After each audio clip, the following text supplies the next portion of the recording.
Sharon Norris Elliott.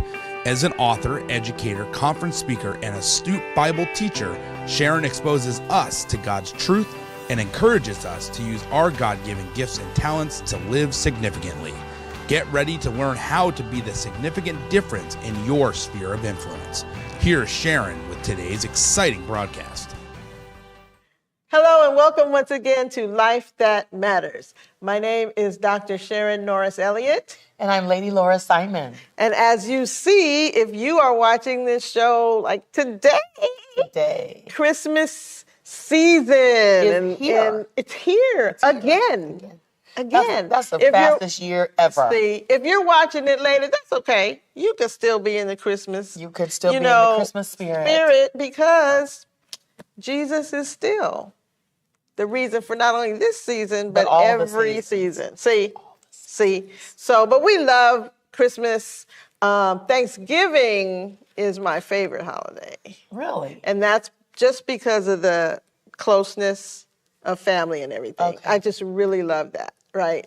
But Christmas is close behind. And then my birthday is in January, right. Yep, so it's like boom, boom, boom. Boom, boom, boom. Right, so we're celebrating all kinds of things, You right? are. Now, we are specifically celebrating now. We want to let you know it's still time to get Christmas gifts, all right? It is. So Lady Laura's book, Did She Say That Out Loud? Like this. Hey, Vanna. Right. Okay. That's still available. And it's time for you to maybe pick that up as a gift for your first lady. Any of your girlfriends. Any of your girlfriends. But, you know, Laura is in ministry. She's a minister's wife. And she says things out loud. Yeah. And we ought to live... That normally you don't say, and then at the end of every chapter, I read a couple of reviews Monday night, as a matter of fact, and people were saying she asks a lot of questions at the end to make you think. Yeah, and I thought, yeah, I did. I did. So, did she say that out loud? Pick that up. Now, hardback or Kindle or soft cover. Look at that. Because see, she's an author. Yeah. Okay. So, All right. My new children's book, number 4 in the series, Amazing Math.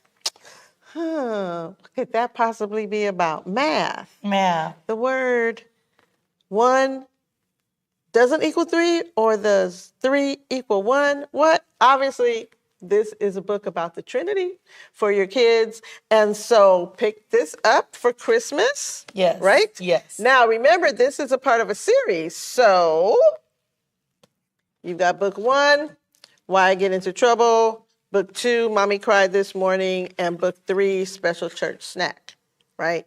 So if you don't have the set, that would be fun. That would be. For Christmas. All right. And then, of course, your widows in your life. This is a tough time of year for us. And this is a very good And so after him, a widow's devotional journal, you'll want to pick these up for your friends who are widowed. Okay? Yeah. So good Christmas gifts, things Christmas that gifts. last past the holiday. Past the holiday. So we just want to throw that out there for you. And we're going to get into what we're talking about today because she loves Christmas. She's just so excited. I'm excited. And I'm excited, but not as excited as she is. Right. But I'm excited about the women who were in the Christmas story because we know that women were not paid attention to. No. Back in the culture, right? When the Bible was written during those times, I mean, men would pray that they were glad that they were not a woman. Yeah. Excuse you know, me? to say that, I don't know how many people also like to. My mom and dad and my husband Tony love to watch Westerns. Okay. They are really into Bonanza and who isn't? And Go on. Gunsmoke and That's the Rifleman. Okay. So today we were watching a show, and and how you're saying that, and I'm trying to tie it all together, is I just, back in the day, some of those shows about women were kind of ooh-wee. And this man just hauled off and hit Miss Kitty and knocked her out.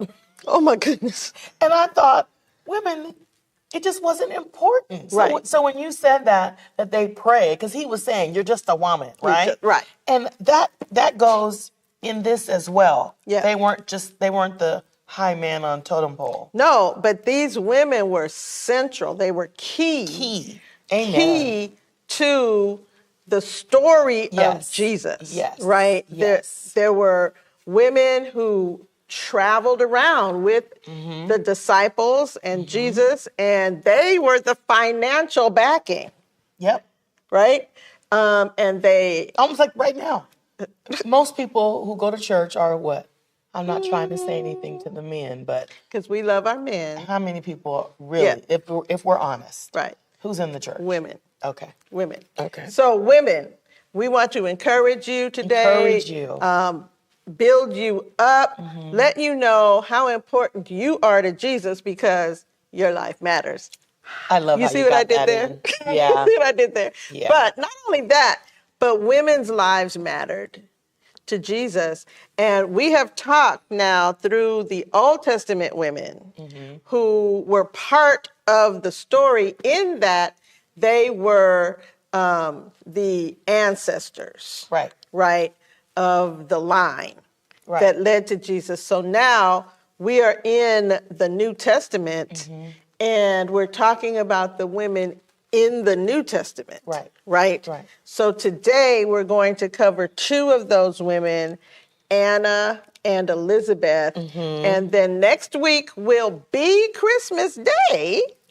Right? If you are watching on Christmas or if you're taping us and you go back and see it, but we're going to save Mary, the mother of Jesus, until Christmas Day. Okay, so bring out the big guns on Christmas Now Day. we do know, historically, Christmas, Jesus' birthday was not December 25th. It is not. It is not. Okay, so we're not going to even go into all of that history and things. Just know that we understand that, but he was born. He was born. There you go. And the fact that the whole world celebrates the fact that he was born. They picked out a day, December 25th, just happens to be that day. And that is all you need to be worried about. Right? Don't trip and get all weirded out. Well, that wasn't the day. Well, there was a day when Jesus was born. So let's just go with that. So we're not back to Tony Simon. That was the sermon Sunday, the ridiculousness of Christmas. And you know what? That's what he was saying. Don't get caught up in the December 25th date. He was not born then.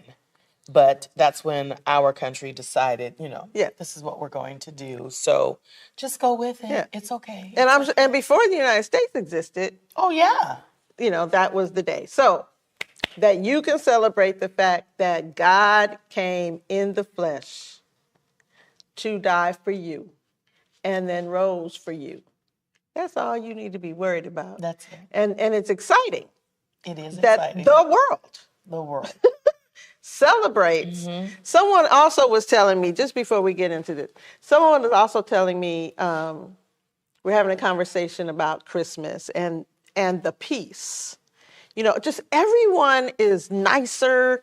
They're smiling in the stores and they're not driving any better. No, but we'll let that go. Okay. I'm gonna try to let that go. Shake that off. Goodwill towards all men. Right. Okay. But people are smiling and saying happy holidays and Merry Christmas. Yes. And you hear music playing in the stores and all of that. In the nail salon. Right. And some of that music is the hymns. Right? You'll hear, Oh Come All Ye Faithful. You'll definitely hear Silent Night. You'll definitely hear Joy to the World. Right? That is the gospel. And the fact that the gospel is in the atmosphere everywhere speaks to the peace of the season. That's a good point. Isn't that something? Just think if we played the gospel, everywhere year round. Other than December. That might help us out. It might. Because there's a lot of But drama. I think even subconsciously that when people are not paying attention, when you have the word just playing, or you have, that music was attached to these words, there's something about the word of God and having the gospel in the atmosphere. That's good. And yesterday I got my nails done at the nail salon, and they are Catholic, my where I go, and I thought that's a really good marketing tool. Usually we have TV on, jazz playing or whatever. Yesterday it was nothing but a Christmas stills, beautiful things on the TV, and nothing but all the different hymns. Christmas. It wasn't just, it wasn't even like Mariah Carey and like all that. Santa it was Claus. literally, it was literally, "O Come All Ye Faithful." It was all the hymns that we are used to, that we sung as little children. Yes. That's what it was. And I thought, that's good. And the atmosphere was pleasant. Everyone was nice. And you're right, it was just jam-packed with people. Yeah. So that's a very good point. And maybe that's another show. Yeah. But that's really good. Paying attention as you, shop and all this kind of stuff, but just in the atmosphere. Right. Right. So as we get into, we're just going to touch on Anna, who was a widow. A widow. Right. And she was in the temple. Now, when Jesus was brought into the temple by his parents, and that's another whole long study on putting the Matthew and Luke accounts together so that you could see the timing of everything. But Anna was an older lady, and she had been a widow for many years. Many years. And what she had decided to do was to hang out, basically in the temple, and wait for the Messiah. Yep, she was 84. Okay, so 84. All right, and it says she had been widowed from after 7 years. So she'd been widowed a long time. And just the point I want to make about Anna is that she looked forward to the Messiah and waited for him. Right. Right. And knew where to be. In order to find him. Yep. That is just that is my point.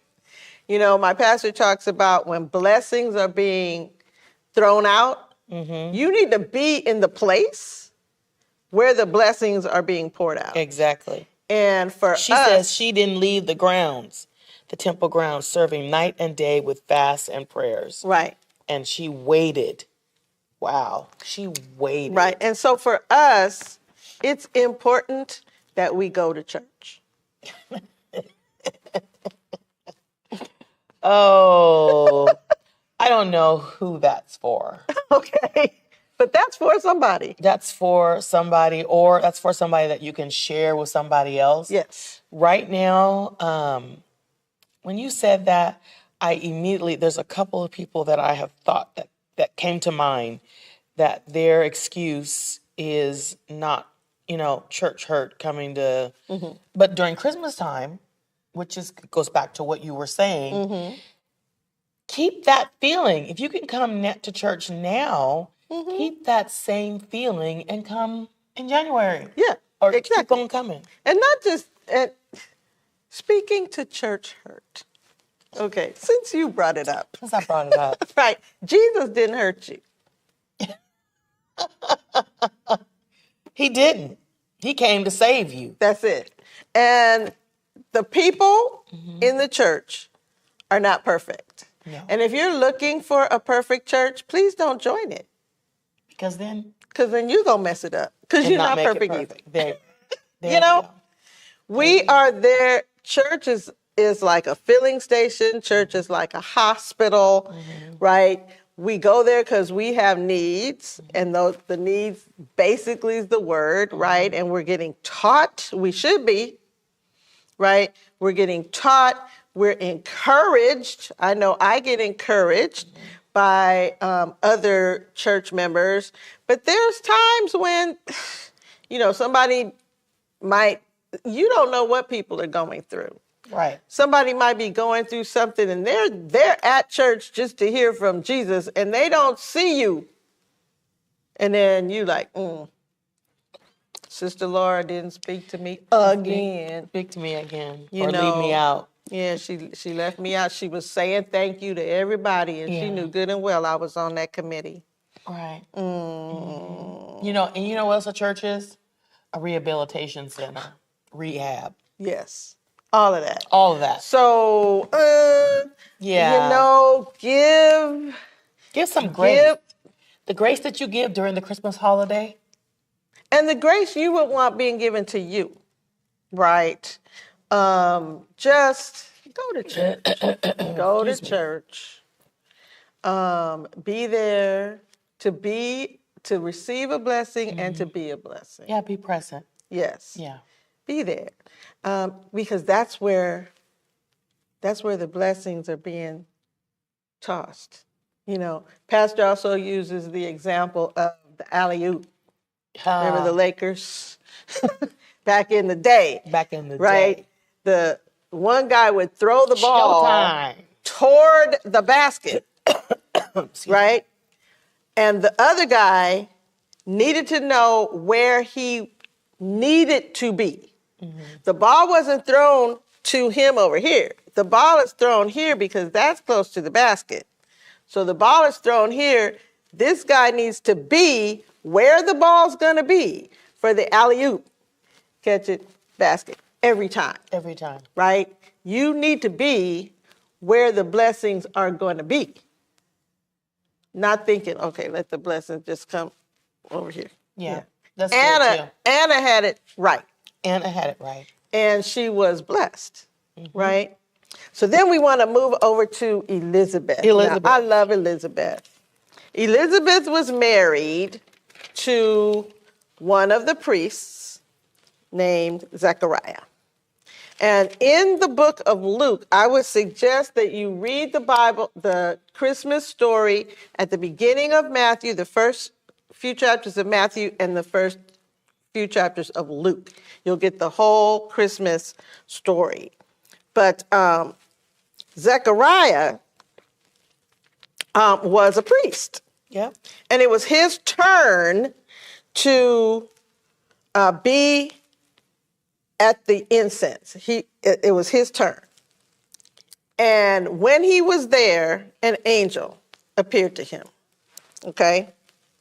So, an angel of the Lord, standing on the right side of the altar of incense. And Zacharias, we're in verse 12, saw the angel and was troubled, and fear fell upon him. Okay, you think?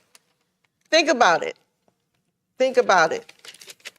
You're doing the dishes one day, and you look up, and there's an angel. I think you too would be troubled and fearful. Okay. But the angel told him, fear not, your prayer is heard. Your wife Elizabeth shall bear a son, and you'll call him John. Now, that's a very simple message, right? But long story short, Zacharias kind of asked too many questions. He was a priest. He should have known when he saw an angel and an angel brought him a message, end of discussion. But he asked too many questions, but he asked the same questions that we're going to find out next week that Mary asked. Mary was not disciplined because of it. Zacharias was disciplined because of whom much is given, much is required. Zacharias was was supposed to have been more mature in the things of God or whatever. So the angel said, okay, here's what this is going to be. You are going to not be able to speak until this baby is born. There you go. Shut it down. Shut it down. Okay. Yeah.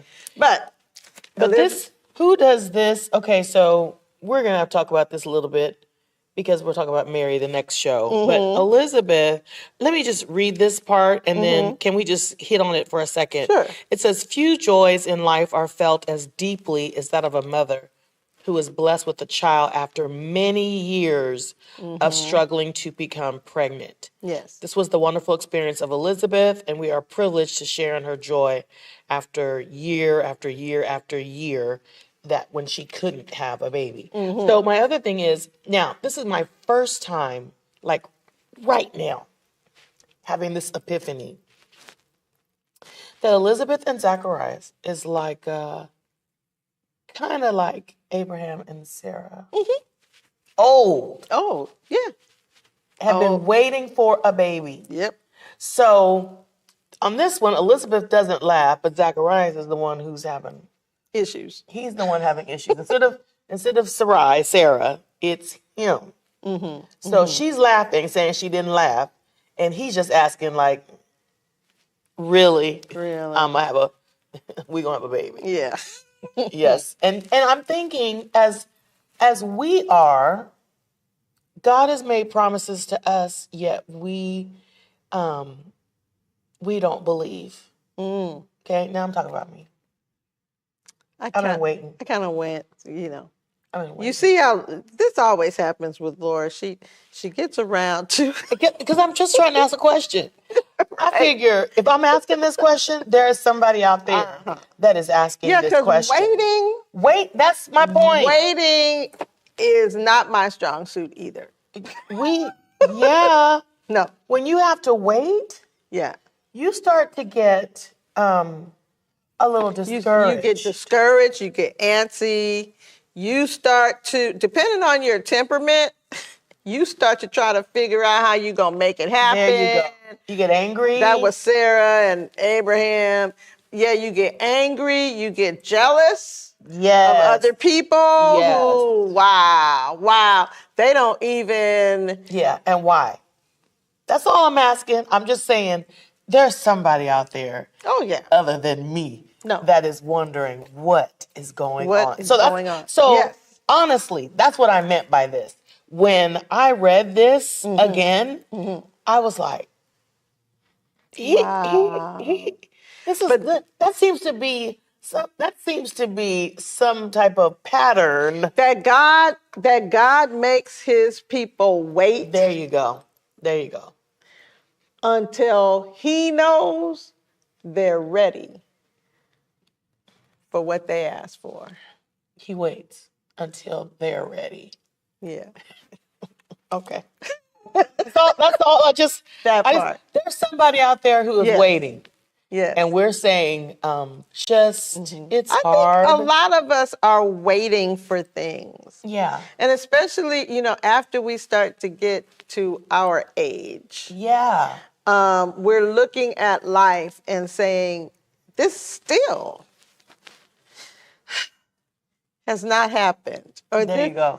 Still is not quite adjusted right. Or this still, God, what are you doing? Yes, that's my question. Yeah. And it looked like Zacharias and Elizabeth had pretty much resigned. Okay, there you go. That's what I'm saying. They're resigned themselves. And then here comes this angel saying, no, but they had been praying still. Right. See, your prayer is heard. So I'm just wondering. Your prayers are, I don't know that they are as old as Abraham and Sarah. Yeah. We don't, not necessarily. We do know they have been waiting a while. Right. But maybe they were 40s. She older than Mary. Yeah, so I'm saying she's 40s. Yeah, 40, yeah, maybe something like that. 45-ish. Right, but they have been praying because they couldn't be too old because the priests couldn't remain priests but so long. Okay. Remember? Okay, yeah. So anyway, they hadn't had any babies, Zacharias and Elizabeth. Then they get pregnant. Elizabeth hid herself for a while because she was like, really? And you know how if something hasn't happened, they might have had some miscarriages along the way. We don't know that. We're never told that. But it's like, I don't want to, really say anything to anybody. So why do you think I've always thought that as a kid. Yeah. Are you embarrassed because you old, or it could be a mixture? That's why I'm saying. So long. I mean, it didn't. Yeah. It took a long time for it to happen. Right. And I know women who have had miscarriages, so they don't want to announce a pregnancy because this one might end. Oh yeah, you wait for the first trimester. Right. And so, so there she was with this pregnancy. Okay. And then she gets a visit. Yes. From her cousin. We know they're close relatives, and theologians believe they were cousins. Okay. Right? So that leads us right up into our talk for next time. Okay. For Elizabeth and Mary. So we've gotten from Elizabeth, wait on the Lord. Wait on the Lord. And wait nicely on the Lord. We don't ever see that Elizabeth and Zacharias tried to take matters, into their own hands in the same way that Abraham and Sarah did. Right. And blow the whole thing. We're still paying for that. We're still paying for that. Right. Zacharias, we learn from Zacharias. Stop. Yeah. Stop asking God again. When he does come through for you, right? So there's lots of things that we can pull, right, from that story. But when we get together next time, we're going to start right there with Elizabeth being pregnant, and she has a visitor who she's not really expecting. Right. Huh? Mm-hmm. Okay, my name is Dr. Sharon Norris Elliott. And I'm Lady Laura Simon. And you have been watching Life That Matters, because your life matters. So be with us again next week on Christmas Day. Christmas Day. Or we'll let you have the day after. Okay. But Merry Christmas. Merry Christmas. And we will see you next time. Next time.